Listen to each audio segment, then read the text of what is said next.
Meeting to order and establish a quorum. Mrs. Garcia, could you have roll call, please? Madam Chair, Dr. Phyllis Martinez. Here. Madam Vice Chair, Louise Porfield. Present. Secretary Mark Dominguez. Trustee Andrea Sadi. Present. Trustee Richard Vigil. Present. Trustee Rolando Medrano. Here. Trustee Rosalie Ortega. And before we get to the actual business of the meeting, I have a guest here who is part of the program, the Children's Theater. And the last time we were going to give a donation, I personally have given mine for pizza. So the rest of the board members, it's on you if you would like to collect. And I already got 1, 2. And I just wanted to thank you so much. We are so excited. Yesterday was our load in. And if you have an opportunity, if you cannot come to see the show next Friday, the show is Hello Dolly Junior. And it is at 10 o'clock in the morning, doors open at 9:30. We will have some Luna student ushers helping us out. And this is a community affair, so it's Robertson West, Kiwanis, Highlands Chorus, Highlands students. And we had such a great opportunity last year and the year before to do our one act here. And the students that came from different schools actually decided to come here and take some of your programs, take some of your classes, which is fantastic. And so next Friday, April 10th, Hello Dolly Junior, 10 o'clock in the morning, 6 p.m. at night. You all I gave out, or actually Billy gave out your VIP passes. So I will have VIP seats for you. And if you are not able to come to the show, please come and see, at least go into the MEC and see my displays, my sets. We have vignettes going all the way across the stage, and I've built all of them. I've painted all of them. I've done all the costumes and did all the props. This is my 37th musical in my career. And so I welcome all of you. It would be just fabulous. So. And she does this volunteer. Yes, it's all. Does it free, and the entrance is free. The entrance is free and yeah, and I don't get paid for anything. And Okay. I was eyeing her staff back there. Yeah. As maybe a prop for next year. So, Trustee Rolando, he has a donation. thank you, sir. Thank you so much. We are ordering pizzas for the kiddos. That's right. I've ordered lunches from Robertson and that'll feed all 27 of my students. And then we need something for before the second show. They get hungry. Those tummies get hungry. So thank you. Thank you so much. Then, wait just 1 minute. Yes, ma'am. Would you read the notice, please? Good morning. Today is Tuesday, March 31st. This is the fiscal year 27 budget work session Board of Trustees meeting of the Community College Board of Trustees. Notice of this meeting was provided in accordance with the Community College Open Meetings Act resolution. The agenda was posted at least 72 hours in advance of today's meeting at the Office of the President and on the Luna Community College website at www.luna.edu.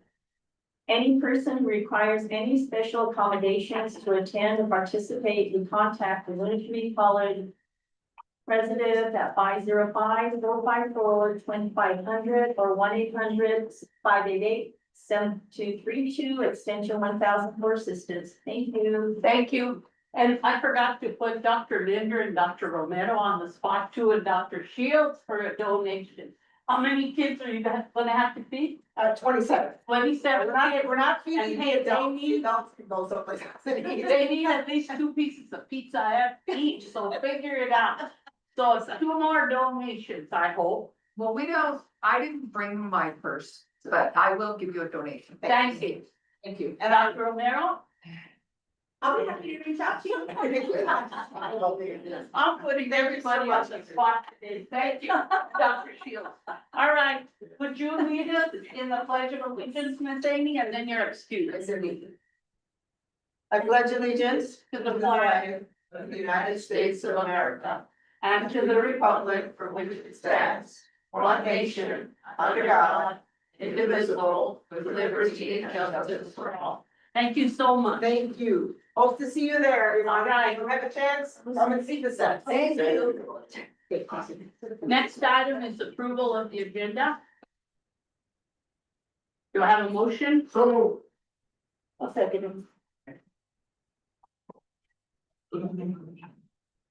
And roll call. Madam Chair, Dr. Phyllis Martinez. Yes. Madam Vice Chair, Louise Portillo. Yes. Secretary Mark Dominguez. Trustee Andrea Sani. Yes. Trustee Richard Beal. Yes. Trustee Rolando Medrano. Yes. Trustee Rosalie Ortega. Yes. Welcome, Mr. Michael. Good morning, good morning. Dr. Linder, I have some questions about the budget priorities. Would you like to entertain those questions now or? We're gonna go through and we're gonna talk about Okay. the priorities All right. at the end. Okay, So we're gonna follow the order that's in the. okay, let's hope we're not here after, what shall we set our target amount? 11:30, 11 o'clock? Thank you. Or even 12. There's no lunch. There's no lunch. I'm just kidding, Vice Chair. Go ahead, Dr. Shields, you can start. Your time. Good morning, good morning, good morning. My biggest concern right now is I have nothing in terms of budget. And in the past, we've always gotten, and Sharice can testify to that, we've always gotten the actual numbers. Remember that for the finance meeting, I requested the budget for each cost center, the amount that. Real quick, the packet is exactly as it was last fiscal year when presented to you. So why were we told bring your last year's packet? We just got it. This packet that we provided this morning is exactly the same packet we provided for FY 26 for session. So what you're saying is there are no increases or decreases for costs? No. We provided the same, we provided exhibit 2 like we did last year. So, Sure. In the packet. If I can, this is what I really want to do.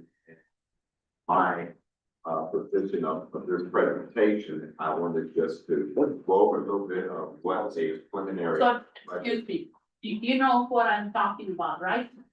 The 1 page or 2 pager that has each cost center, and I think you had made one for us already. So, but last year, think I during the was budget here. work session, No, I'm talking about the other day in the finance committee, maybe 2 or 3 meetings ago, where you did a list of the cost centers and you did the amounts. Except that I had asked for an additional column that has decrease or increase and why. That was it. So if you could do that for us, maybe not today, but for the meeting, finance meeting next week. And then probably give to the rest of the board members in their own committee. If you could do that, I would appreciate it, and I don't know about the rest of the board. That's fine, Madam Chair. Okay, that way it's on 1 page and we don't have the Donna file that we had before. So this is, you're talking about the cost center report that's. Yes. Yes. You want those adjustments. Yes. for. Just like you have in the finance committee that you give us that, except that you're gonna put this year's budget, next year's budget, increase, decrease, and what? Compared. Madam Chair, what you're asking for is a comparison. Yes. correct? That's what I'm getting at. Exactly. Madam Chair, can I be recognized? Can I have the floor, please? Yes,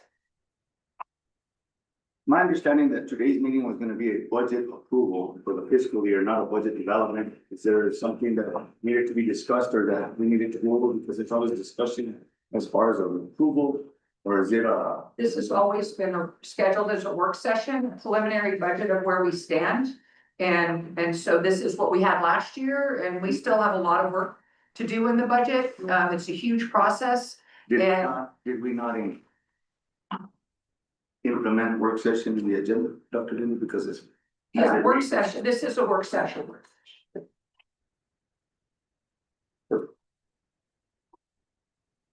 As I was,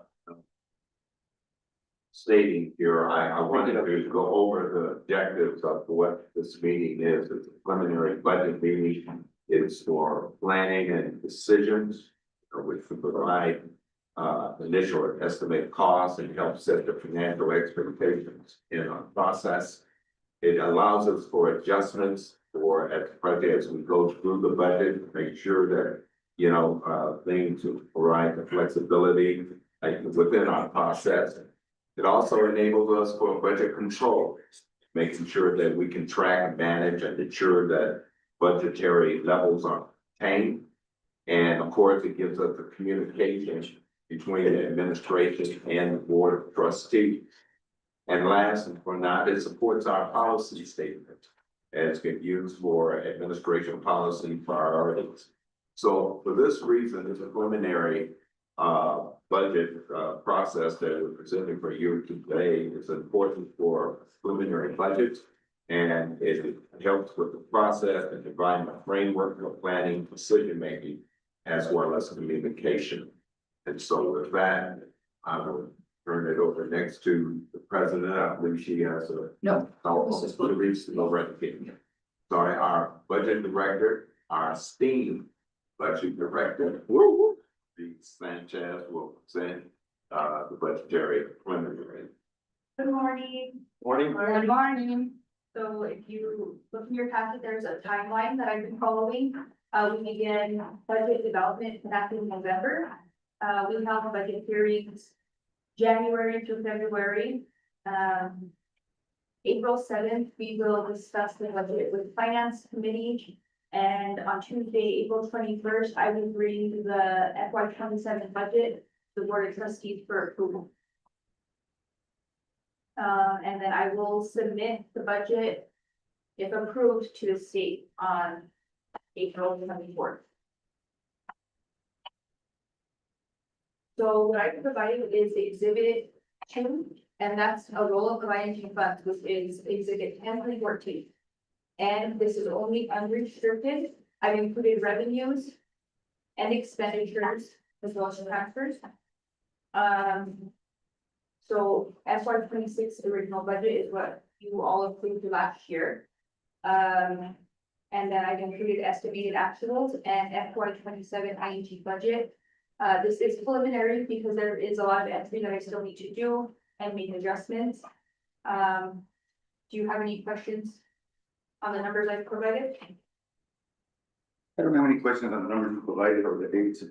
Sharice, if I may, Madam Chair, the question I have for you, Ms. Sharice, who compiles the data or the previous year's budget? And is it just a copy and paste from the previous year? Is there any assessments done for the new fiscal year? Because things are ever changing. So for the original budget, yes, that's copies Does that make sense? of what you approved, because I can't change original budget. So there it is, but estimated actuals, we go in and we see what we've spent this far, and then I estimate out for the entire year to make sure we have enough budget authority through the state, because if we underestimate, then we reduce our budget authority, and that's an automatic audit finding. And then for the next year, we budget higher or lower based on our previous year's numbers. So when the director submits it to you, Ms. Sharice, is a cost analysis done with the previous year? Yes. And you guys either influx or deflux Well, stuff? yeah, not only a cost analysis, but also like program review, all of that goes into budget. So if a program isn't successful and they're asking for more budget, we discuss it upon ourselves and then decide whether or not they're gonna get an increase in their budget, or it's gonna stay the same, or maybe decrease the budget. Who gives that final approval on that department's budget? Well, it's Dr. The finance committee? Dr. Miller, Dr. Shield, all. Yeah, the team of us, put together so that we can review. We have, of course, Dr. Romero, as well as the president, myself, Ms. Sanchez, and anyone else that Dr. Romero, as well as. Well, and also the directors have the chance to explain themselves as to why they need to use in their budget. You're still in the, we sit with them and talk to them. So the other question I have is all those people who have to submit bars to cover that they went over their budget, is that gonna be reflected in the new budget with that in? Yes, so they don't submit bars. I go in and I see where they're overspent and then I submit the bar to the state. And you guys will approve those on April 21st, along For with the past year? along with operating budget. So you'll approve FY 26 bars as well as the FY 27 operating budget. So my question was, and you have to make it clear, my question was, will your new budget reflect Yes, that so- amount? Yeah, as I stated, Additional if amount, there's an increase or decrease, that'll be reflected in the FY 27 budget. okay. Thank you. Why did we go down in student services? Is it because we're not having to take more, having to pay attention? That's correct. Thank the Lord. Yeah. And one more comment that probably doesn't relate to this, but in a way it does. We finished the audit. Yay, I think that deserves a big pat between the two of you. We haven't done our closing yet. No, but your part is finished. How much did they spend of the 75,000? All of it except maybe 2 or 3,000. Oh, good. So it's stayed. So you didn't really need the 100,000. No, actually, what I did is I complied to what I Thank- was given. Yes. So, We all have to live within our means. Yes, ma'am. Yeah. We have to live within our $45, of which I gave away 25 today. It still wouldn't hurt going to 100,000, so you have to come back, Yeah. so. Thank you, thank you. Well, for you know, finishing. we were just blessed that we didn't have any more issues that would have required. Then you would have to come back, yeah. Then you would have to submit a bar. I thank the Lord for that. I wasn't here during that period of time. I don't know, so, Well, we thank you for pushing them. yes, ma'am. Madam Chair. Go ahead. Just a question. So where would, it fall if a new program comes in? Let's say next school year, the school decides to put a new program, where would that money come from? You know, I'm saying a new program as, you know, So if we decide to develop a new program, it would fall, expenditures would fall under instruction. But revenues would probably be in line 4, tuition and fees. So we would decide, is there enough fund balance to start this new program? Do we have enough money to start it? And then from there, we project out revenues and so. Dr. Romero? If I may, with regards to new programming, if a department decides to introduce a new program, their introduction and their proposal for a new program must also include a budget. So they have to ensure that they are accounting for the faculty lines. Are we needing additional staff lines? What is the expense to the discipline or to the department? Are we gonna need some additional other items such as some more library services? Do we need another research database? What are we gonna need? So when those developments come through on the curriculum side for the bill, before it even comes to the finance team and before it even comes to the executive team, the academic director has to make sure that they have a sufficient budget to be able to sustain. If they have a surplus in their department, that has to be stated in their proposal. okay. So you're saying that before a program can be funded, there has to be a plan? A complete plan? I would never approve a curriculum proposal to go through without a specific budget that outlines whether we need additional faculty lines, do we need more staff support? What is the actual cost to the institution if we're going to introduce a new program? Thank you. And that usually takes a while, right? Trustee Ortega? Oh, go ahead and finish. Sorry, thank you, That's Madam Chair. okay. So, my constituents, I had talked to you about, Dr. Romero, about that program. Have you looked at that program? And constituents have asked me to talk to you about. I haven't, because that's not on the agenda for today. I plan to report on that at the regular board meeting on the 14th, sir. Okay, I just want to make sure that my constituents get heard, denied, approved, whatever, just so they know. Yeah, Thank we you. will have a full update for you then. Thank you. First of all, trustee Ortega. Go ahead. Well, I looked at this. My question is internal services. Explain that to me, please. Like what it is? Yes, what is it? Now you have 829,000 and then it's not on the. Okay, for internal services, it was not supposed to be a transfer, but we budgeted this as a transfer in FY 26, and this year we changed it because it's an allocation, not a transfer. What is it now? It's an allocation, not a transfer, so we go in to exhibits 10 and 14, then we allocate into internal services. Allocate out from internal services to reduce those expenses. But is it a specific, group of accounts? So it's, IT, motor pool, security, anything that operates internally to support the home. Facilities? Yes. Yeah, where, other And so, different, and we transfer expenses out from internal services to exhibits. To 10 and the 14 specific, To offset. right, But it's not a transfer, that's why it was a budget as a transfer this year. did that answer? So, Oh, wait. no, I'm sorry, go ahead, I'm sorry, man. Trustee Medrano. Trustee, you know, you brought up program, and I didn't want to go at it much, but since you brought it up, what program are we thinking about, I mean, that you're working on with Dr. Romero? So, if I may, Madam Chair, Board of Trustees, Trustee Vigil had asked me about an artificial insemination program, for cattle, and livestock essentially. And so, myself and Academic Director Karen Torres have looked into that. We'll have a full report about that request at the, regular board meeting on, April 14th. To talk about the things that we looked at in terms of whether or not we feel this is a sustainable program and what the next steps are going to be with the request that was brought forward by the trustee. Thank you. Well, Trustee Vigil? Yes, so on this budget is the housing and all that, security, cafeteria, all that. No, this is exhibits 10 to 14, instruction in general. So we will bring the full budget on April 7th to finance committee, and then we'll present it to the board on April 21st. So this is just preliminary.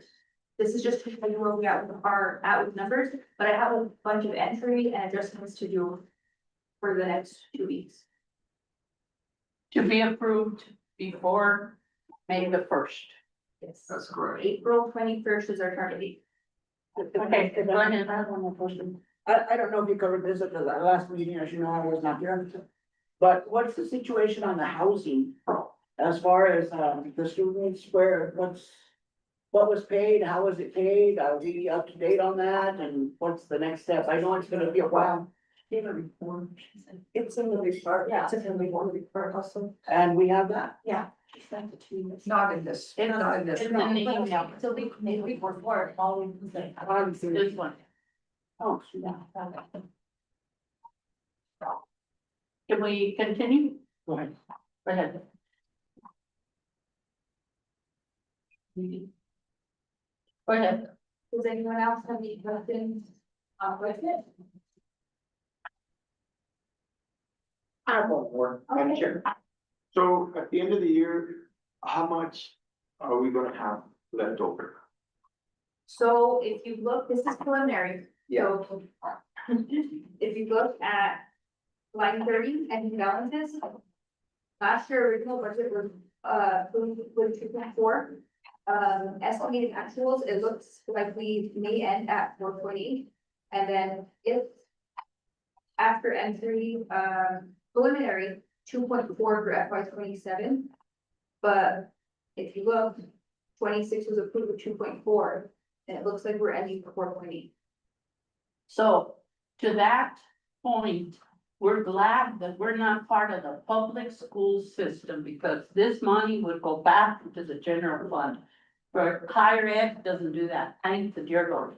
Okay, another question? Yeah, I'm sorry, Madam Chair. No problem. That's what this is So- about. That 4.8, is that gonna be put in reserved into the school, or is that gonna go into CDs, or what is that going to have to be? That's just the ending balance, so that's just, That's, we would have to get approval if we wanted to go into something, but. we, That's just, we already have our CD. we have our set investment. And before we would invest any more money, we would come to the board and get that approval for that investment and the time period for that investment. This year is just seeing what our fund balance is and whether we what we project of the year. So those funds would stay with us through our general fund until further education of how we want to use it. So that what you put into, it just will transfer over to the next year's budget and we have it like in a reserve, or we just put it into the actual budget? Yeah, but usually we don't transfer fund balance, so we would have to get people to spend any of that money. Okay, that's what thank you, Yeah. that's what I want to know. Thank you. Absolutely. I have, go ahead. So we received a board, board information update from Dr. Linder yesterday, and received some unfortunate news that we still owe. We don't own. You know, It's the students that own. It is not us. The contract, so how are we having? I just was wondering, yeah. the contract is between Highlands and the students. We don't have anything to do with it. Okay, so let me finish my question, carry without interruption. So my question is, 413,000, that somebody owes, whether it's Luno, students, whatever. How are we gonna offset that cost? Because if that doesn't get paid and we don't have housing for our students, how are we gonna move forward? I don't believe that that's our responsibility. It is not. To pay it, I discussed with Dr. Linder, she said we can work something out with Highlands going forward, but it would be up to them to collect those funds for the. And if they don't sell it, finance isn't willing to let our students move in without. Then we're back to where we were before, right, Dr. Lizard? So we're still, I gave you that update because I wanted to be fully transparent of where we stand with that and looking at that. Definitely, we are gonna work with Highlands to try to figure out how we can support the collection of that $413,000. And Dr. Shields and his team is also looking at our accounts receivable for our collections as well. That's something that Dr. Shields and do you want to comment about that, Dr. Shields? The student debt. We're looking at being able to try to collect what I call a low hanging fruit. That means the monies that we feel we can collect students that have not been separated from the college that long and still feel immediate obligation to pay us. Then we will, if for the more older debt, we will look at a professional agency. But of course, they will take anywhere from 40 to 50% of the money that they would collect. And that means monies we wouldn't have and we would have to write off. So we're trying to look at that very, very carefully before we go through that process. Also, we're going through the finance chairman Dominguez had mentioned about the students who received some funds in our era, and we will try to make sure that they're not part of that collection process. So since Trustee Portillo's brought up the subject, how did they go 3 years and the college didn't, Highlands didn't collect from them? How did that happen? So one of the challenges that Highlands has, which we acknowledge that it's a challenge, and there's some things that we've done in the past that Sharice has talked about and Dr. Romero and Michael have talked about is that in the past, we have put a hold on student accounts. On Luna, they've given us a list of students and we've put a hold, and then we've also said that when we've issued a check for financial aid, that we actually say, this money you need to go and take to Highlands and pay this balance. And so that isn't something that has been happening for the last several years. And that is something I went in my meeting that I had with VP Gonzalez and Dr. Blea, VP Blea as well, is that, and they didn't approach me with that, but there are options that I have put forward with doing that. And so right now, they don't really have any teeth in terms of putting a hold on registration to stop the students. So they, so they have this imbalance. They can say you owe it to us, but typically what we would do and what Highlands would do is if you owe more than $300, then you would get a hold on your account and you wouldn't be able to register. And so those are the things that we're talking about putting into place with Highlands. I did not know about this money until it was brought up when I met with President Wolf earlier in the spring. And so he has said that that's his, that is his, Cross. no, he didn't say it, he said it's our problem, because he says that he's not gonna give us housing unless we, pay for that. Which, I mean, the last time they didn't give us housing for some other reason. So anyway, we're trying to work it out, and we are looking at some other options for housing. This is something that we're definitely committed to trying to making sure that we get housing. They do think that they're gonna have housing available for the students in the fall. They're not 100% sure, but that's probably the biggest barrier. And so we do need to look at that. And I don't know, with the change in leadership and change of administrations prior to me coming in, whether there were conversations about that or not, but I know that this was the practice prior to 2021. Is that they would work with Luna and those students and say, we're gonna put a hold on your account and different things like that. And we would be much more intentional in terms of communicating with the students. I do know that the coaches do tell the students that they need to pay, right? But we have not placed students on hold. And so I am waiting for a list, and I need to follow up. I realized right before I came over, they were supposed to send me a list of those students and we could look at that. There were 9 students right now that are in housing that have not paid. So, That's the 168,000. yes, So that's the one that they should at least try to start to collect. right, yes. But in athletic terms, the ball's in their court. right? Well, So it's, everybody- yes, but we need to work with them. And we need to Understood. work with them and think about that. Thank you. Yes, Madam Any Chair. other questions? On that point, Madam Chair, I think as neighborly in the community, I believe we need to work with them in a serious matter. They are part of our community. And I believe, as you know, I'm a former representative, I believe that the college and us, as me as a trustee now, that we need to see how we can better so the students don't know the college. So we need to maybe put something in place here at Luna, because we are sending our students from here over there. Okay, so we do have a little bit of responsibility. Yes, Dr. Martinez, Chair Dr. Martinez and Trustee Vigil, I agree absolutely that we need to be part of that. And I have said that, and that is why I have been meeting with that. That's a high priority for me. I did meet with the president. I did meet with the VP. We are working on trying to get that. We're working on trying to have them collect that money. So we are definitely committed to helping with that. I'm not saying that it's not, that we don't need to be involved. It is definitely something that we're fortunate that our students have been able to use that housing. And so we are working on it. Madam Chair, as a last resort, have yourself, Madam President, and the president of the university contact the HED to see if maybe they could give emergency funding to see that maybe that doesn't happen again. There's different kinds of things that the state, and as long as we all, there's a team, it can work. If you break the chain, it's not gonna work.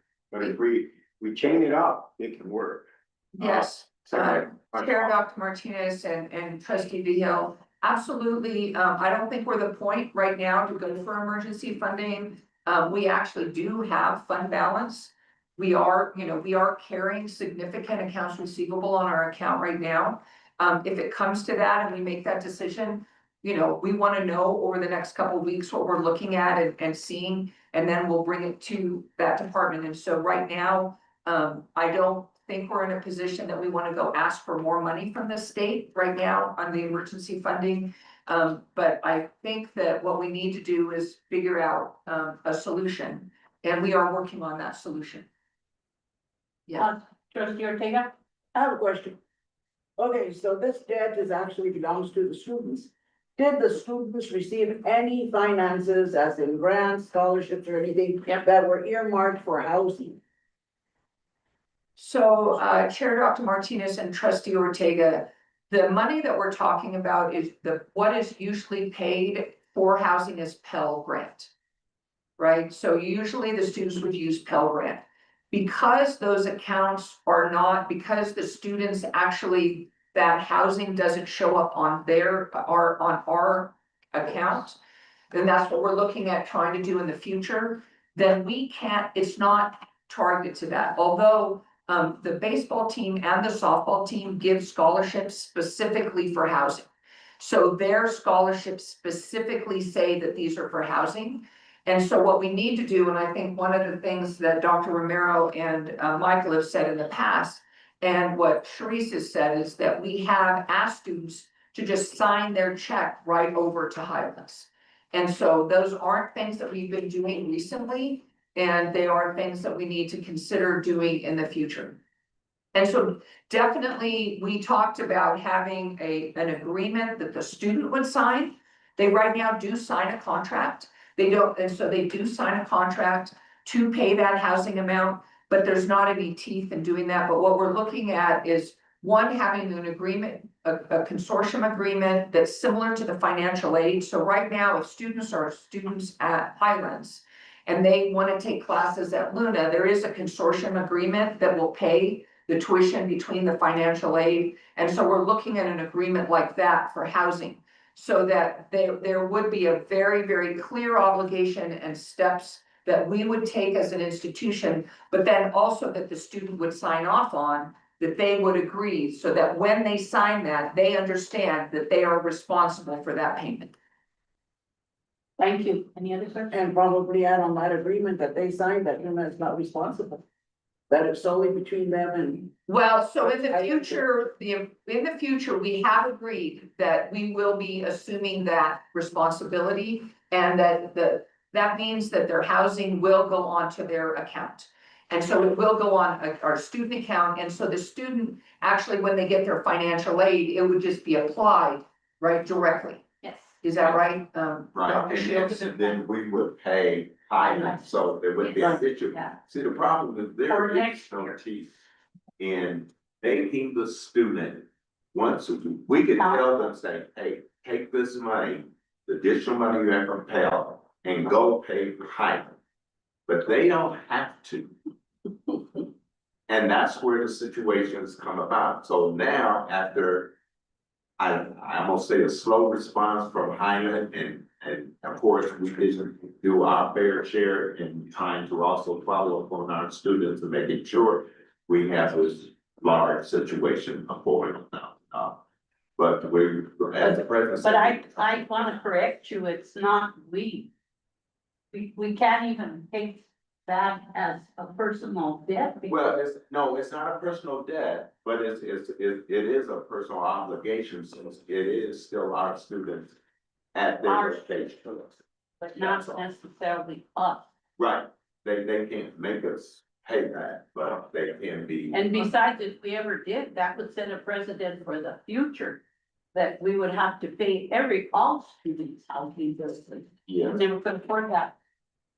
Is there a time frame of when the student receives the Pell Grant? Versus moving into the facility wherever they're gonna stay, that's their homes. Why do we move in without paying? And they're Well, 3 years later. When the financial aid is awarded, it's a projection, and we go on that projection, so the students can go ahead. I mean, everything still has to go through its process to be cleared, and then money will come later on. Michael, you might can explain, regarding the whole process of the financial aid. Students are allowed to move into the housing in Mexico Highlands because financial aid hasn't been paid.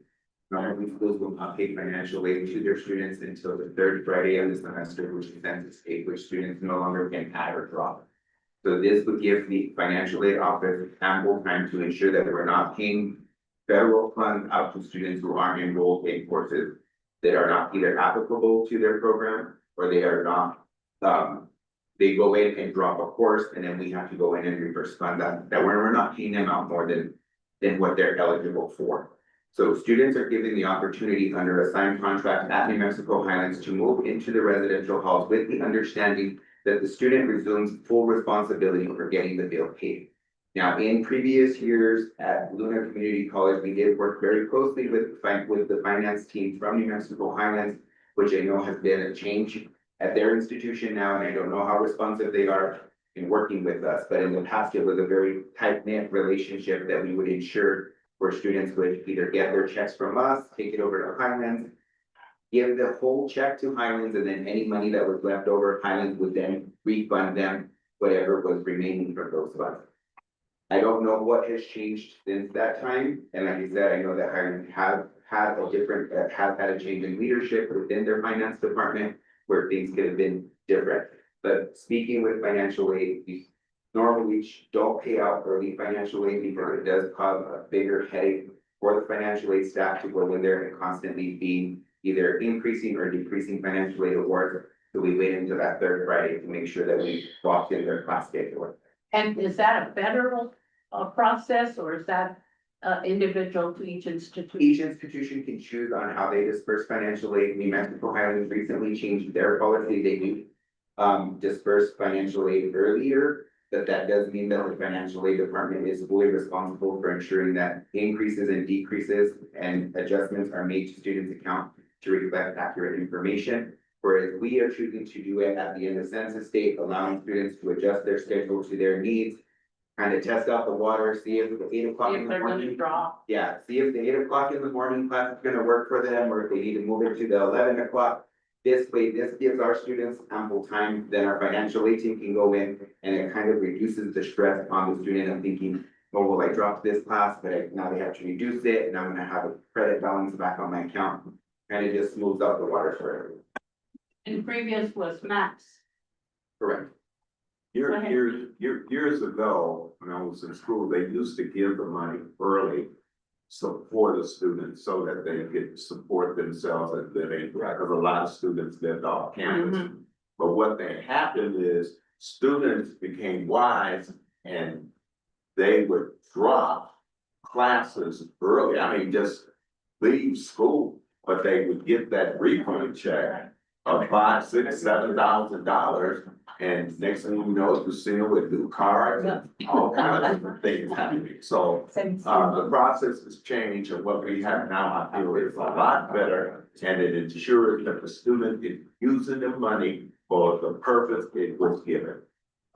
Thank you. Well, I guess the biggest concern I have is that this started since 2013, we're 2026. 23. Or 2023, so we're 2026. So this is approved since 2023, half these students are already gone. So I just don't know how we're gonna collect, But we're not Highland's gonna gonna collect collect it. it. not. Highlands have. no, to I just collect. said that, Yeah. not them. Highland's gonna collect the debt, so that jeopardizes. They dropped the ball. Yeah, so that's my concern. We're not, I mean, we have to face reality, it's not gonna be collected. We can't even collect the debts that are owed to the college, Well, they could which is go a million. and put it on their credit bureau as a legal debt.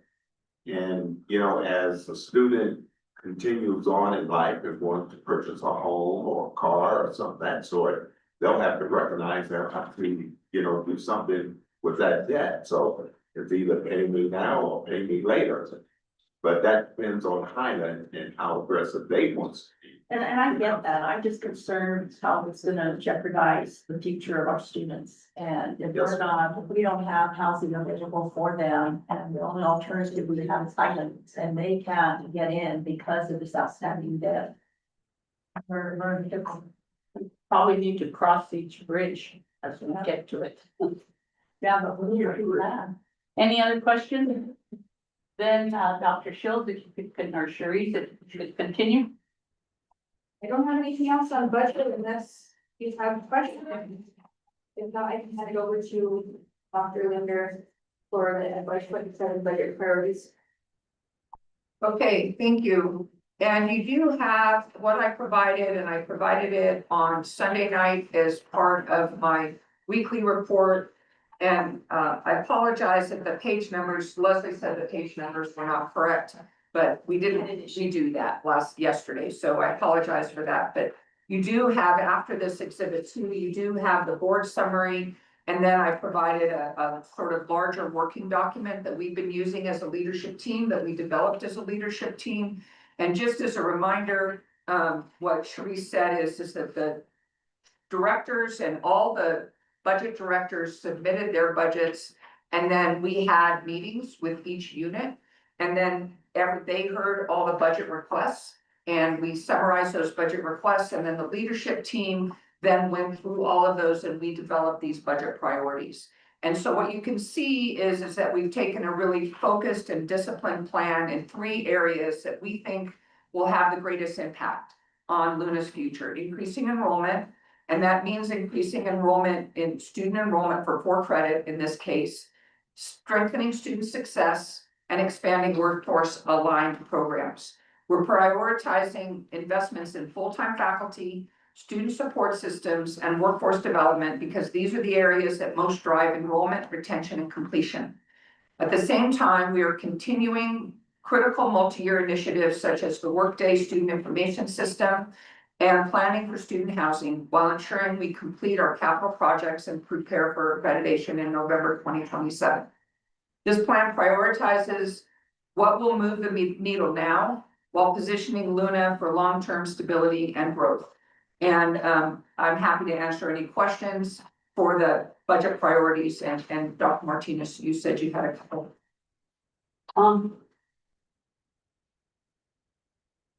I have a couple of questions, but I don't know if this is the place, but then I'll have to think about that. Are there other questions about the board priorities that we've outlined in that? And so one of the things I just want to note in the board summary, we have included sort of the overall impact and looking at the increased enrollment and student retention, strengthening workforce aligning, and institutional leadership and capacity, and advancing our strategic financial and accreditation goals. But if you look at the detailed plan, we have tied each of the goals to a strategic goal objective. And that is something that the Higher Learning Commission actually requires for us to do, is strategic budgeting and showing how we're doing that. And so that is, when you look at the more detailed document, we have said that we have tied each outcome, we've given a rationale and then tied each outcome to a strategic goal. What I did notice was on, the,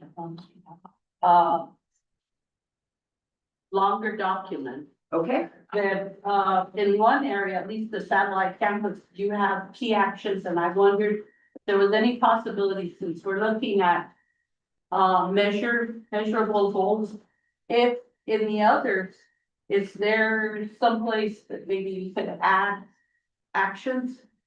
For example, the first one, immediate opening priorities. okay, what page? Sorry, on the Page bigger one? 2. Yes. On page So what? you've got priority, discipline, rationale, outcome. Is there some place that you could actually put a list of key actions, how you would go about doing this? And that way it would be measurable as well. Sorry, so what we have done is in the priority, we have said that we are hiring and so on the immediate operating budgets on page 2. Is that what you're asking Yes, about yes. right there?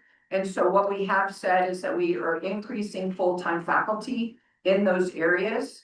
And so that is what the priority is to increase full-time faculty. And so we're increasing 5 full-time faculty in the areas of business, computer science, math, education, and welding are those 5 positions. So my question would be how, because whatever we have now in place isn't really working because we still have those vacancies.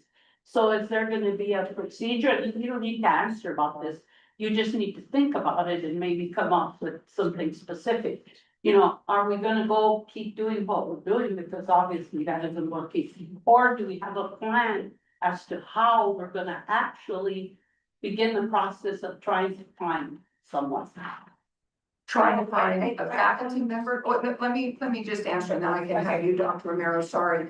So actually, in the budget process that we did, the faculty that requested increased faculty lines did actually present a very, very clear plan of what they want to do with these full-time faculty. And what we have been doing in education and business, for instance, is relying on adjunct faculty to teach those programs. We've had more than double growth in both education and business. And so that shows that we have the increased enrollment with that. And that specific plan of hiring those full-time faculty is for them to advise and mentor students and develop and lead these academic programs and support recruitment and student engagement. So we have listened to the board in terms of wanting full-time faculty to be more involved. And so those are the areas that we're specifically looking at in terms of that is to have that plan. And in terms of the campuses, what we have said and outlined, if you look at the key initiatives for the campuses, which let me see what page that's on. It's on 5. Okay, on page 5 is that our key actions that we said, and we're having those this spring, is conducting town hall meetings to engage the stakeholders and then partners. So what we've already started a lot of that process already.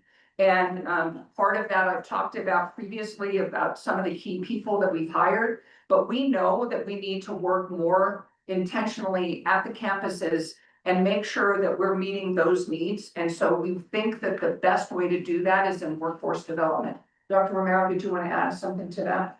Yeah, thank you, Dr. Render, Madam Chair, Board of Trustees. In relation to this particular question about what we're doing and are we doing the same thing? Absolutely not. We are not doing the same thing. We're aware of the fact that what we've been doing, what the status quo is not working. And thus for the investment in new faculty lines for the programs like education and business that are growing and welding, which is growing. When we do the budget hearings internally with our folks, one of the things I ask for my people to do, my academic directors, is to make sure that they're presenting data and information that can sustain their argument for another faculty line. How are you growing? What areas are you growing? And is it going to be feasible for the college to be able to afford that investment in those new faculty lines? These are not lines and vacancies that we already have. I want to say that the vacancies that we have had, we have already tried to fill. We have already worked through that process. These are new additional lines that were not allocated in the last budget year. And what we're doing this year is making an investment in those programs to support that growth, to support that student mentorship and the sustainability of these programs. Now, as Cherise had mentioned earlier, if we find a program that is not performing well, we're gonna be looking at that assessment and say, do we need to keep that program on the books? Is it something that we need to keep for credit? Or should we transition that over to a professional program, which is in workforce? So those particular things are things that we are thinking about when it comes to the key focus areas and the key actions and outcomes that we've put together in this particular review for you all, so you know that we are intentional about the steps that we're making. We're not just trying to go with the status quo and say, okay, give us more faculty lines. We are being intentional about the areas of focus that we know are growing. So you're saying specifically the classes that have one student enrolled or two students enrolled to be looked at to see if there isn't any call for it is. Sorry. No, go ahead, go ahead, Um, absolutely. With regard to those particular courses, we have to get to a point, number one, where we get through the cohort that we currently have, that we all inherited here, right? So this leadership team inherited this cohort of students, and our goal is to make sure that they complete. We are gonna have classes that have 1 or 2 students, and you're gonna see those internship and those practicum and those seminar courses that have those low enrollment students. But why? Because those students are at the tail end of their program. And so what we're doing is making sure that we're intentional about the course limits. So like, we shouldn't have, for example, we shouldn't have a seminar course that has a seat capacity of 20. The likelihood is we're not gonna have that many students. We wanna make sure that our fill capacity and our seat capacity and our sections is well above 50%. Right now, we're at about 53.3% in terms of fill capacity and our enrollment in all of our courses. We wanna increase that, but we have to be very intentional and strategic about how we're filling those courses and how we're scheduling them. We shouldn't be looking at sections that have 65 students. If we have one section that has 65 students, we should probably split that up into 2. Thus the need for the investment in the additional faculty. So what we're doing is taking a look at our student credit hour production. We're taking a look at what it's costing us on the faculty line in order for us to make sure, do we have an over reliance on adjuncts? Is it okay for us to be over reliant in a specific department on an adjunct? Is it okay for us to have only one faculty member in one department that is continuing to expand? Education is that example. We have one full-time faculty member there. We need more than just that in education. We need to fund at least one more person in education for us to meet the demand of the teacher shortage that continues to be in the state of New Mexico. So we can send those students off to the pipeline to the bachelor's programs to get them into the field, so that way they can teach and they can meet the need that the state of New Mexico is trying to meet. And so those are all of the considerations that we're taking into account when we're looking at these priorities and we're creating this particular review and alignment for you all to say, okay, this is how we're being strategic in what we're doing. And we're not just saying willy-nilly, well, just give me a faculty line. As Dr. Linder mentioned, a lot of the things that we've put in here and our outcomes are all tied to a strategic goal intentionally for that. If we can't find something that can tie to a strategic goal or to the institutional mission and vision, we're not gonna do that. We're not gonna look at that. We're not gonna fund that. We're not gonna go through that process of even entertaining that. Why? Because we know that that investment is not going to be sustainable for us long-term. So thank you, Dr. Romero, and let me just make one comment and then I can Okay. answer that question. On the bottom of page 4 and sort of going into page 5, where we talk about academic program review and realignment, that's what Dr. Romero is talking about, is that We that have our four is that I know that on the next thing, so.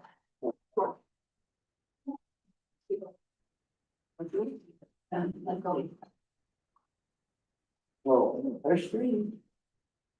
There's I just thought I had the same package you guys have. Yeah, there's there, but the feature does that, we're thinking, there's sometimes comes out of like. Okay, we found it.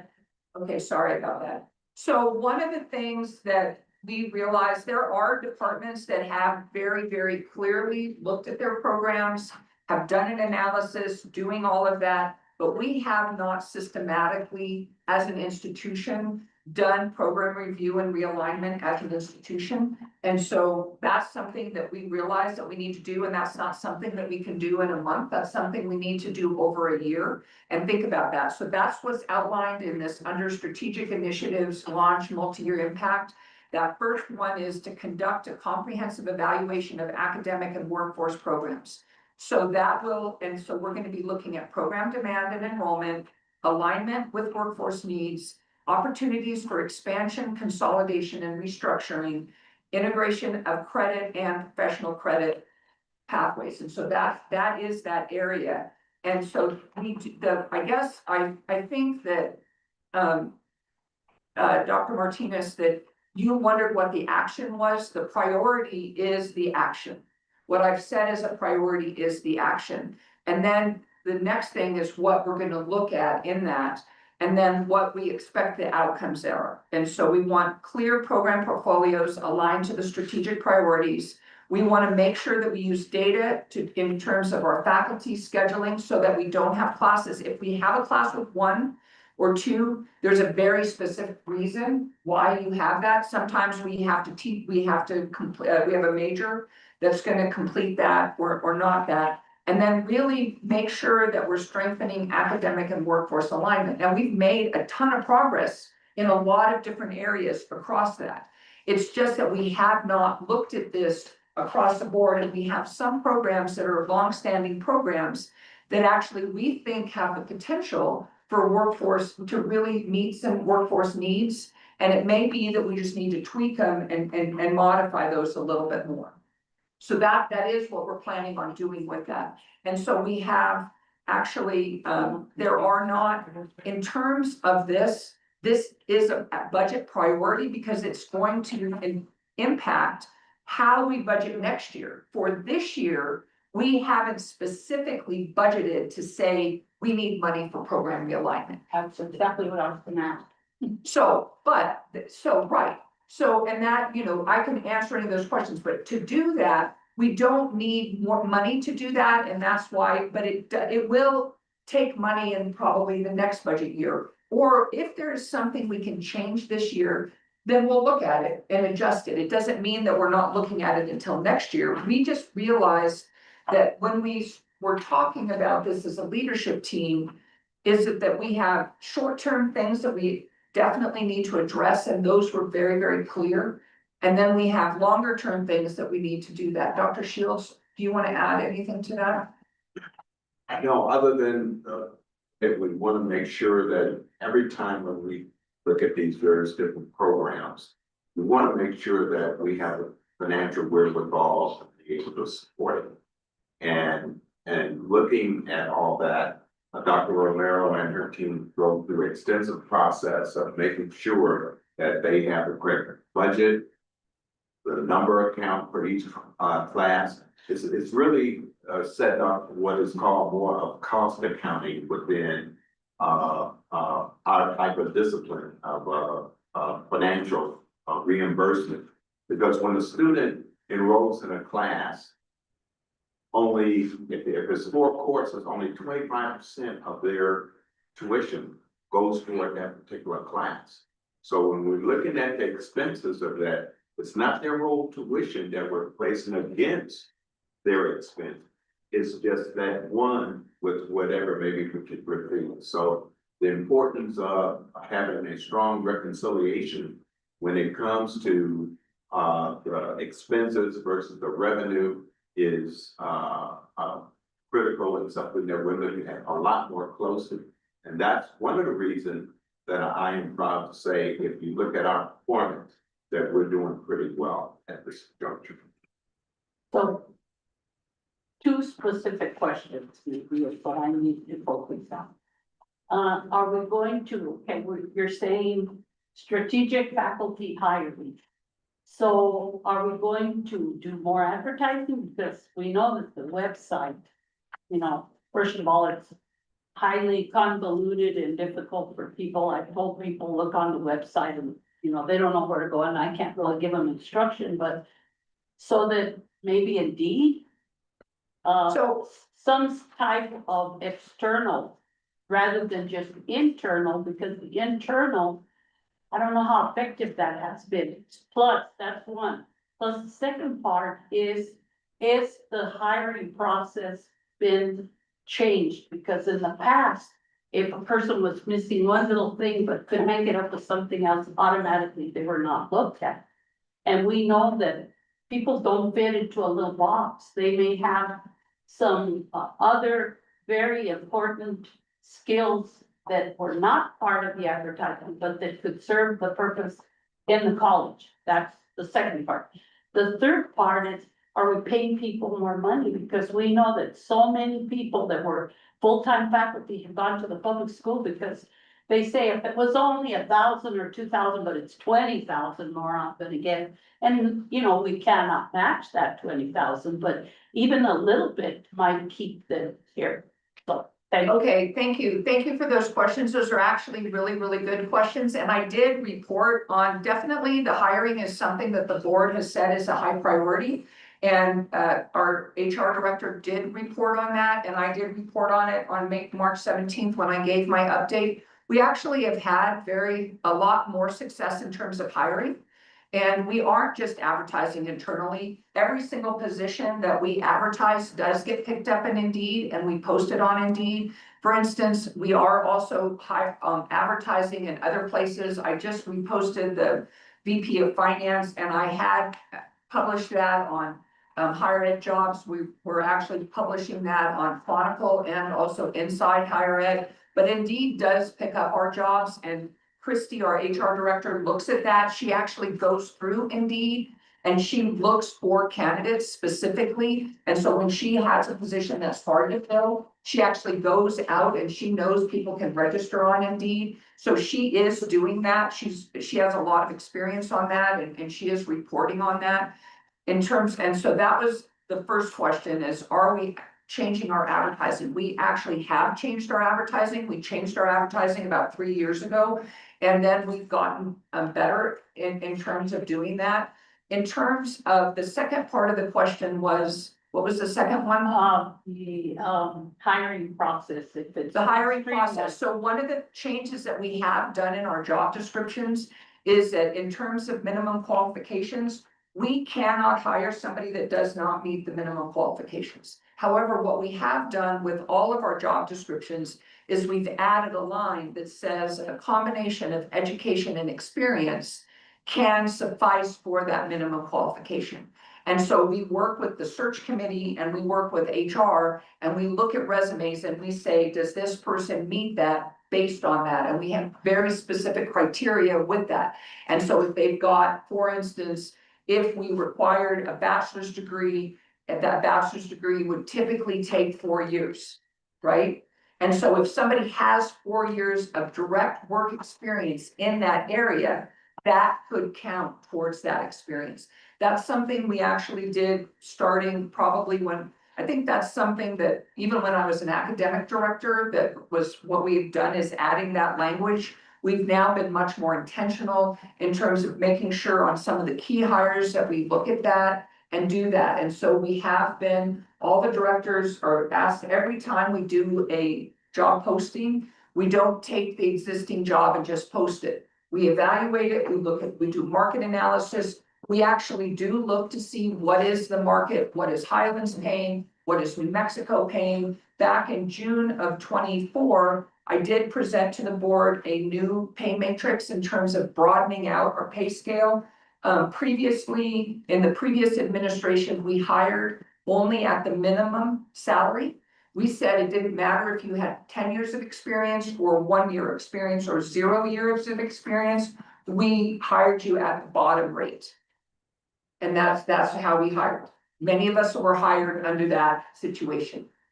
So we have changed that, and now we look at that experience, we've raised salaries significantly. And that is something that we've looked at in terms of adjusting and saying, okay, if we're gonna pay more, then we need to make sure that we figure out how to do that, which is really geared towards all the other budget priorities that we're talking about in terms of really looking at how can we increase enrollment and increase revenue.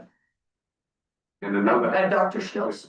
Another aspect is that we're looking at leadership, which I think is now a lot more prevalent in our hiring process. Not just that the person has the technical skills, but if they're in a leadership position at any level, we expect that to be something that is looked at very, very closely to make sure that it fits in. But that our college and our mission in accomplishing things when we set them up to be able to move forward.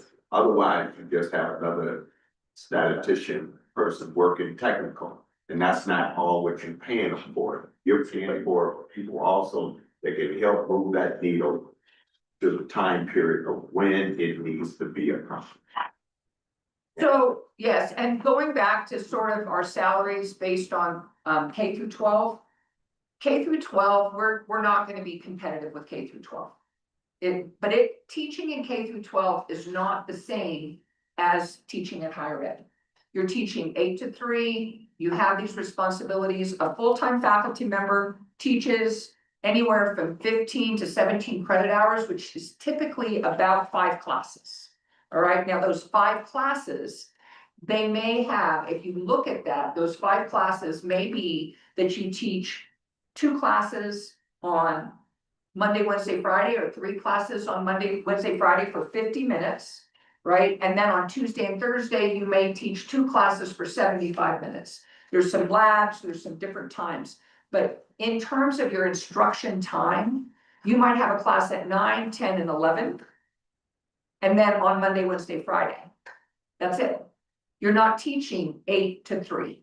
So it is not the same kind of schedule. It's not comparable. Are we comparable to our peer institutions in the state of New Mexico? We do this, HED did a very, very comprehensive faculty salary analysis. And they just released that publicly, and I'm happy to share that with the board if they're interested in it. We are still under market. But we are not out of, we're comparable to other schools that are about our size. And we have significantly raised faculty, full-time faculty salaries. We've not adjuncts, that is something that it is hard. People that are on adjuncts, they don't get benefits. most of the people that are teaching adjunct love to teach. And so they have a full-time job and they still love to teach and they're doing that on top of that. But, or they're teaching for multiple schools. But it definitely is a challenge with adjuncts. Can you send us that email with the comparison? Absolutely. I have a quick question. Yes. Do we still have a lot of online instructors or no? Yes. Mhm. That is the other thing. Thank you, trustee Portillos. That is another analysis that we've looked at, and this is something that Dr. Romero has actually been focusing on with her academic directors, is that the number of online classes that we have, our directors are looking at that. How can, and having more full-time faculty online, we've told them we need you to teach in person. And so those are the priorities that we would like. I will say we're still in a situation that students really prefer to take the classes online. But I have been hearing, I don't know if anybody else is listening to the news, but I have been hearing that there has been really much more of a push for this generation to come back and really are trying to get back in touch. And so I think I hear a story every day. I heard a story this morning about young people that are going out to these social engagements, to a bar or whatever, and they are phone free. They're phone free, no social media. And so that you go in, you leave your phone at the door, and then you're going in and you're not on that. And so I do think that that is something that we're seeing a shift, that this generation is saying, we want to be more connected and we don't want to be in that completely online environment. But it has really been, nationally, this has been a challenge everywhere. Any other questions? Madam Chair, Madam President, trustees, how about the assistants that help the actual professors or in this institution? Like lab assistants or? Yeah. I'm sorry, pardon, I didn't hear your question. So the assistants that help the actual teacher, so what is their salary compared to around? So, thank you, trustee Vigil. Are you asking about a teaching assistant? Okay, so at a community college, traditionally, we do not have teaching assistants. And so that is not something that community colleges typically use. We do have some exceptions to that because we have, in welding, we have had, they're not really teaching assistants. We hire an additional instructor. A lab assistant? We have a lab assistant in welding that is helping with that. The other thing that we do have that we're working with adult basic ed is we have integrated education training where we might have a co-instructor. If there's a co-instructor, we're paying that instructor at the same rate as an adjunct instructor. But you don't have teaching assistants the way that you would have at a four-year school where you would say at Highlands, I would have a teaching assistant that's helping me with the lab, although we have had that in welding. I can't think of any other programs we might have that.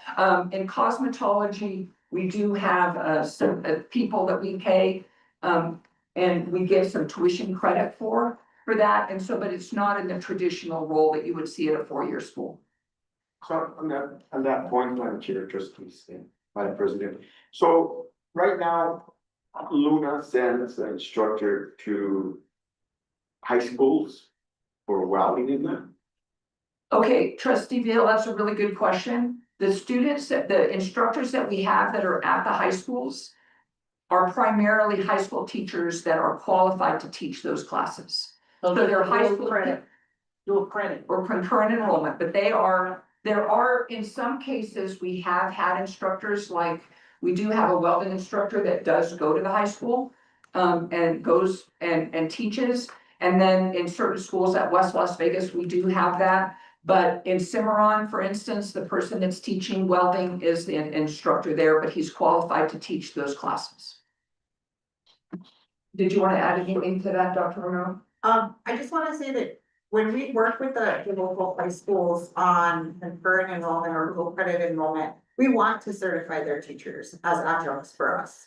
Because that is the best case scenario. Why? Because the students are already at the school, right? So for us, being able to certify their faculty based on our adjunct rules and our qualifications that we have in policy and alignment with HLC means that we don't necessarily have to find another instructor from here that goes to the high school, but we have somebody who's already a great resource for them in their high school. And that's always an opportunity, that's always something we're open to with all of our school districts. If they have someone who's highly qualified, that is exactly the model that we're going with.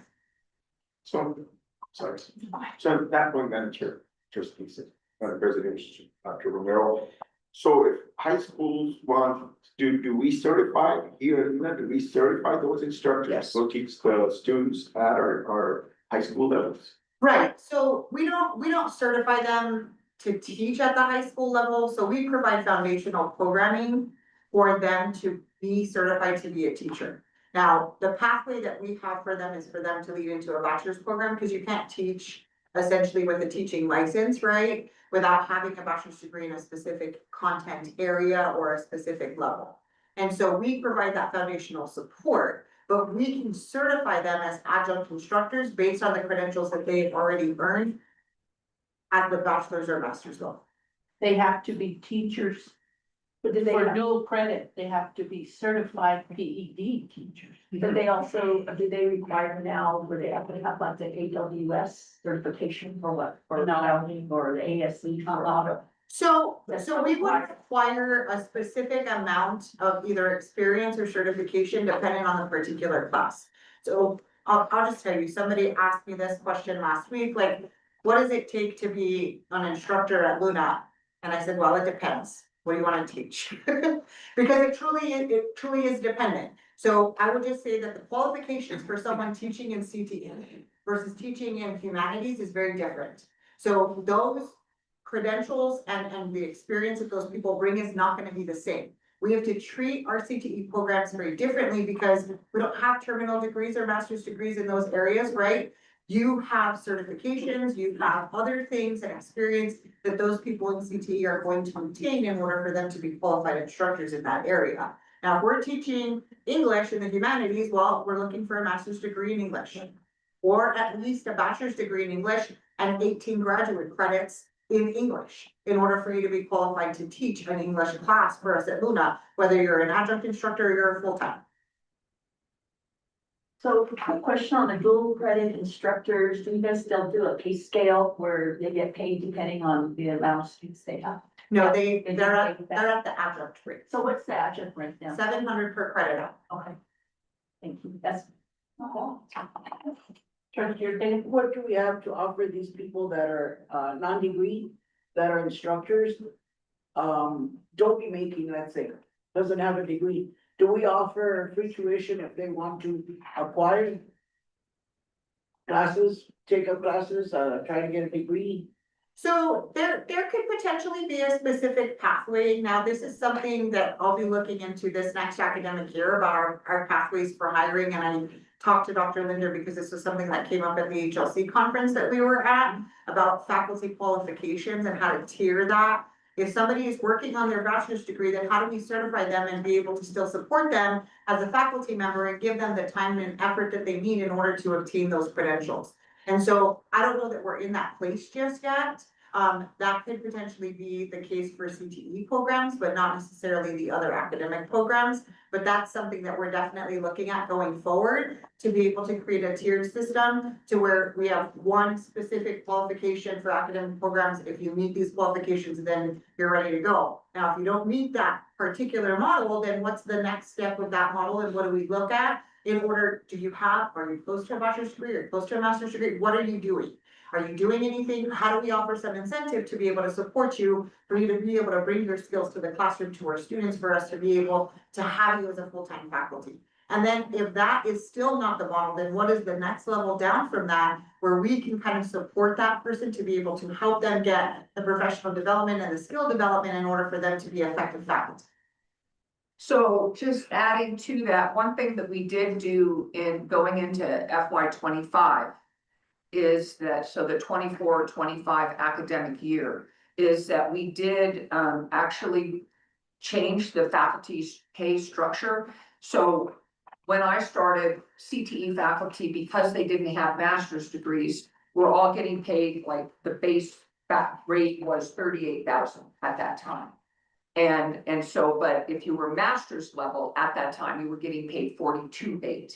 And so even people that had 20 years experience, all those certifications, because they didn't have the master's degree, they were getting paid that lower rate. And so one of the things that we did do back in FY 25 is adjust that. And we did a little bit, it's small, but we do pay faculty differently depending on the discipline. We brought all the CTE up, and now the base salary for either CTE or an entry level master's across disciplines is 44,800, which is very low compared to K through 12. And that's with a bachelor's. No, that's what well, it depends. So if your master's level, if it requires a master's level, so if you're in allied health, for instance, and you're a beginning faculty instructor, the base pay is 44,800. Now, if you have 10 years of experience, if you have a doctorate, if you have something like that, we can raise that, and we have done that. If you're in a STEM discipline or in a business discipline, the base for that is 46,800. If you are in if you have a doctorate previously, if you had a doctorate, you got paid 44,800, just like a master's. Now we raise that to 48,800.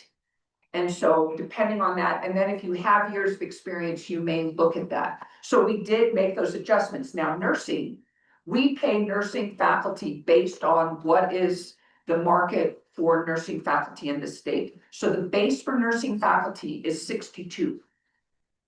And then for every year, if they get their, they have to have a master's already, but if they get their doctorate, then they have a bump up. Every year they teach, they have a bump up. And so we have paid, our nursing faculty do get paid much more than all of those faculty. So that is something that we're looking at. And the state has looked at, for adjunct faculty, raising those rates for all adjunct faculty. But essentially what that would do for schools like Luna is it would bring the adjunct faculty rate, the rates that they've proposed, it would bring those faculty up to a full-time faculty expectation without any of the responsibilities of a full-time faculty. Because our full-time faculty are expected to recruit, participate in assessment, participate in all of the committee work and service. There's a long list in their contract with that. But we still have low salaries comparatively, but with every position that we look at, I don't just look at the market. I have to also look and say, what's that doing across the campus? Because if I say, okay, I'm going to bring in that person at $100,000 because they have this, what's that doing to all of the other people? For instance, I just learned yesterday that with the universal childcare, ECD, which is whatever that stands for, early childhood education and child development, right? They've put a lot of money into that. And private preschools and daycares, lead teachers now have the ability to get paid $67,000. If you're a lead teacher, $67,000. That's more than our base academic director salary. So those are the things that we're looking at. And so now our preschool director and lead teacher now has the ability to make more, and they'll pay for it. The state will pay for it. And we don't want to say you shouldn't be eligible to that, but what is that going to do to the rest of our salaries? Right? And we are looking at that. I mean, that is one of the things that we've looked at, and we have looked at what are the areas where we have the biggest inequities. There was an analysis 2 years ago that all the chess schools did that looked at, do we have enough IT people? And are we paying them a salary that's competitive? And we're not. So we have added those positions. We've added over the last couple of years. We budgeted for that last year and the year before to add more people based on that analysis. And we adjusted all those salaries up, and they're still not within market, but we're making gains towards that. And so but we're trying to do it over a multi-year process and saying, okay, probably the two biggest areas where we have faculty were very underpaid, and the state gave us money not last year, but the 2 years previous to specifically raise faculty salaries. So we did that. They didn't give us all the money we needed, but we did that. Last year, we actually looked at finance and we looked at IT. in there. We also have adjusted with looking at salaries at our directors and figuring out what we're doing there. But it is not something that we can fix overnight, which is why we want to do this program analysis as well. Because we want to say, okay, are we keeping the programs? Are we meeting the workforce needs? It really does take a lot of time and effort to look at each one of those areas and meet those needs. We did that also with financial aid, with rehiring the financial aid people. The people that we brought in are making more than the people that were previously in those roles, in that. Because financial aid is a really hard area to fill. Trustee Vihil? Just one more, I guess this would fit in the CTE, I guess. So, have you, Madam President, trustees and Madam President, have all of you, Dr. Romero, looked at like hospitality and culinary? I think that, you know, as we all go to different restaurants, have you ever thought of putting a class together for that? Because I think it's needed in not only in the community, but I think it could outreach to the state of New Mexico or the United States.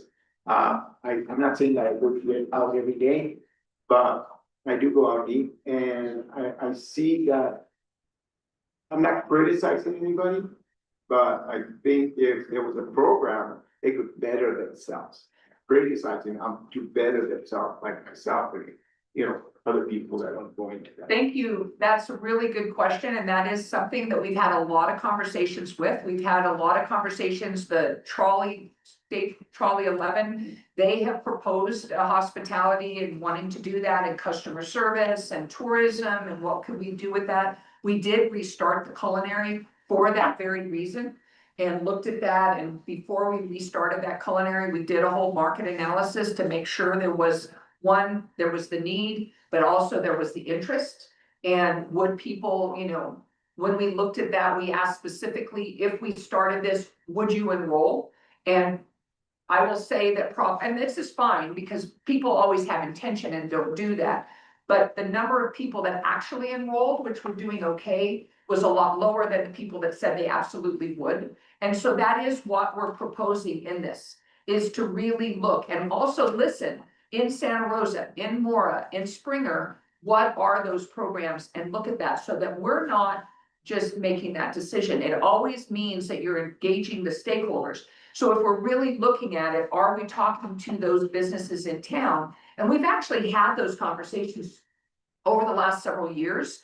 What we haven't had time to do is really explore what all those options are. Now with the workforce development money, we have the ability to put in a program that's a professional credit program and not necessarily a credit program, and we can be a lot more responsive to those needs. And so we are doing that, and there were several presentations at HLC that talked about how do you actually work with the communities and really address those needs.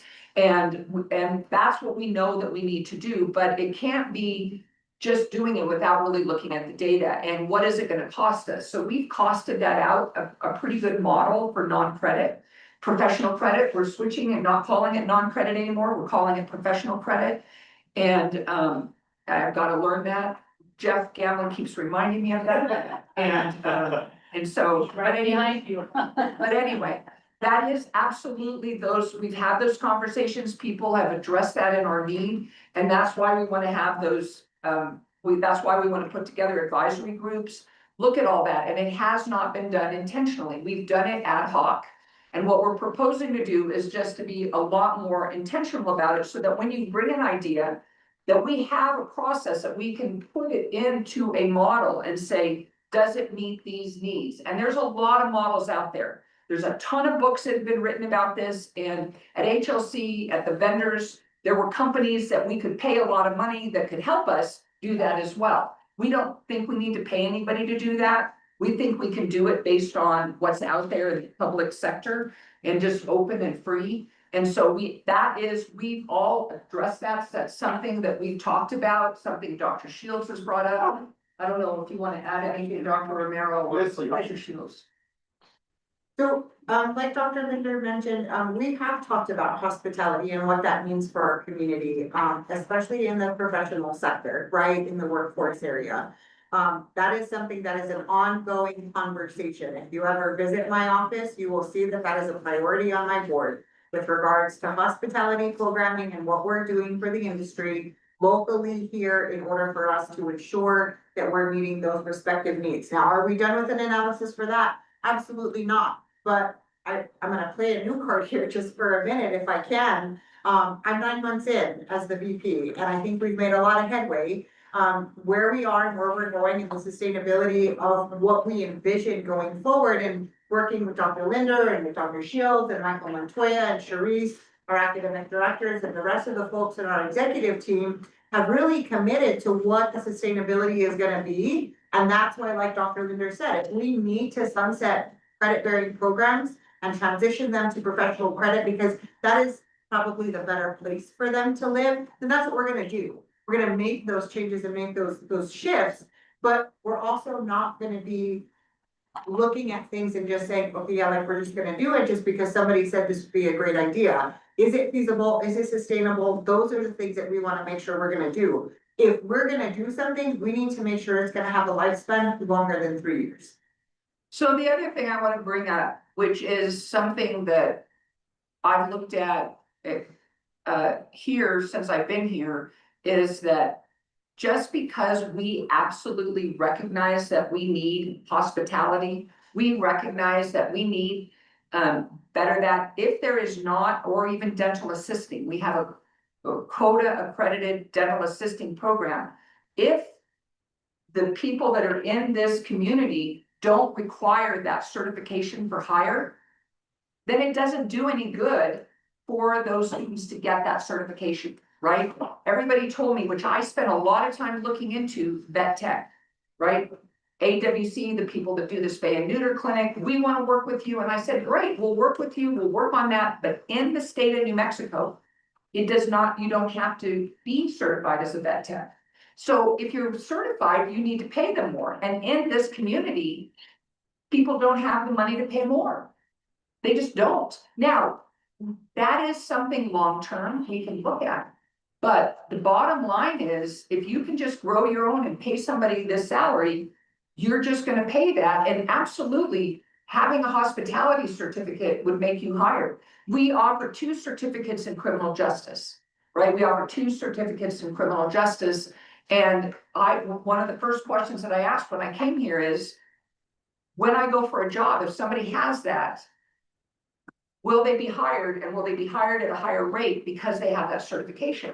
Now, a student can always make a case and say, you need to pay me higher. And that's what on Thursday, we have this skills thing that's happening on April 2nd.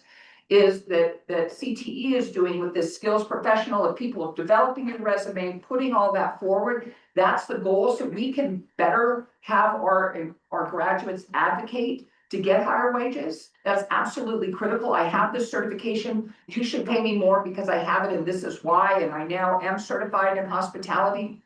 That could get them higher, but it really is a long-term process. And you know, I think that there are people, if you look at the businesses in town, even if you look at restaurants in town, the longstanding restaurants in town, I don't know what they pay, right? But the people that have worked at Rialto, those people have worked there for a long time. People that work at Spick and Span, they have worked there for a long time. People that work at Dick's, I've known those people working at Dick's for, I don't know, 10, 15 years. Same people working in those jobs. So they have figured out what they're gonna do, right? And so where the struggle is how do you do that? And so that's why we need to listen to our employers and really look at it and see. That is our job as a community college, is to meet those workforce demands. So Thank you. I have another question. The early childhood, they have to be certified early childhood. Can you give us a description of the program that's in place here at Luna to certify people to be able to work in the childcare?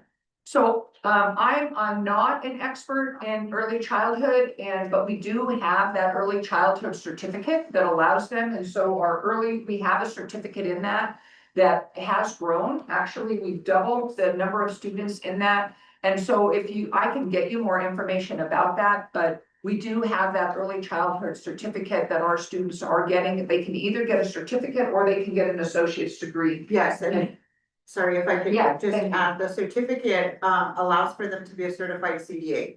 So the minute they get to be a certified CDA with a specific amount of hours, they are eligible to work in a preschool. And whether it's public or private, they're eligible. Now, what most preschools wanna do is be able to increase their capacity, right, to move them to the associate's level. So that way they can be licensed at that level in the state of New Mexico, so they can expand their programming in the preschool and have a certified teacher. But our certificate program allows for them for entry level CDA qualification for them to be employed. Thank you. You're welcome. Any other questions from the board? Nope. Then if not, you're finished? Ms. Sharice, Dr. Fields, are you finished? Yes, I would just like to say that the impact of our community in receiving the type of certifications and degrees we present is really extraordinary.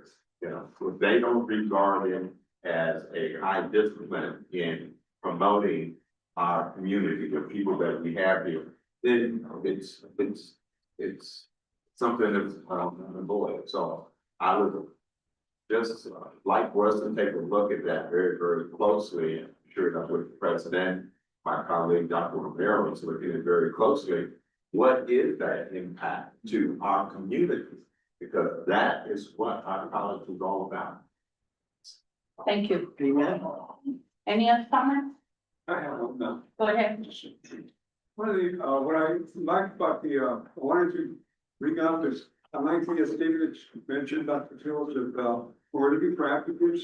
We're also looking at the leadership, which is very significant because you know, everybody, I shouldn't say everybody, but there's a lot of individuals out there that have credentials and have certificates and have hours.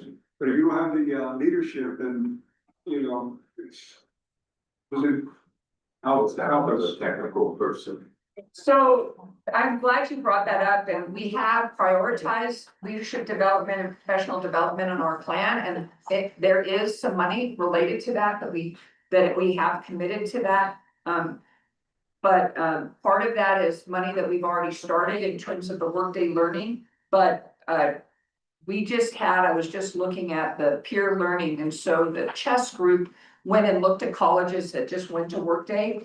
And Dr. Day sent us a lessons learned PowerPoint from that. And one of the things that she said in there is that in terms of filling your workforce and keeping your workforce, what you need to do is hire not for KSA, not hire for knowledge, skills, and abilities, but hire for CPD. Let me see if I got these acronyms right. Hire for curiosity, problem solving, and data conceptualization. And then retain with AOM. So I'm not gonna get that right, but with acknowledgement, you know, recognizing and I don't remember what all they are, but really recognizing, giving people shout outs, making sure that you are recognizing the contributions and that people feel appreciated, appreciating their work. So that's the A, appreciating their work. And so that is something that we are very, very committed to. This is something that we are committed to that. Hiring for curiosity, problem solving, and data conceptualization is not an easy thing to find, for sure. You can look at a resume and say they have those knowledge, skills, or abilities, but hiring for curiosity. Now, I will say that we have hired some key people that have come here at the low salary because they want to work here. Right? People are here because they want to work here and they're willing to solve the problem. And they believe in the mission of Luna. So I feel like we are making progress in that area, but that is to your point, and kind of even how we hire. We do look at those questions all the time. I think we really are very intentional on the search committees of the type of questions that we ask. And we're very, very transparent in terms of the challenges that we're facing here at Luna, not just the challenges, why it's such a great place to work. Thank you. Next item Unless anyone has any other questions, wrap it up. Announcement on date, time, location of next BOT meeting. Special Board of Trustees meeting Thursday, April 2nd, 10 o'clock. LCC Student Center, Student Success Center boardroom. And B, regular Board of Trustees meeting Tuesday, April 14th at 10 o'clock. LCC Student Success Center boardroom. I would like to entertain a motion to adjourn. Mark, and who is the second? She was trustee Ortega made the motion. And the second, Trustee Dominguez. Second. and roll call, Mrs. Garcia. Madam Chair, Dr. Phyllis Martinez. Yes. Madam Vice Chair, Louise Portillo. Yes. Secretary, Mark Dominguez. Yes. Trustee Andrea Sandy. Yes. Trustee Richard Vigil. Yes. Trustee Rolando Medrano. Yes. Trustee Rosalie Ortega. Yes. You have to thank the bank for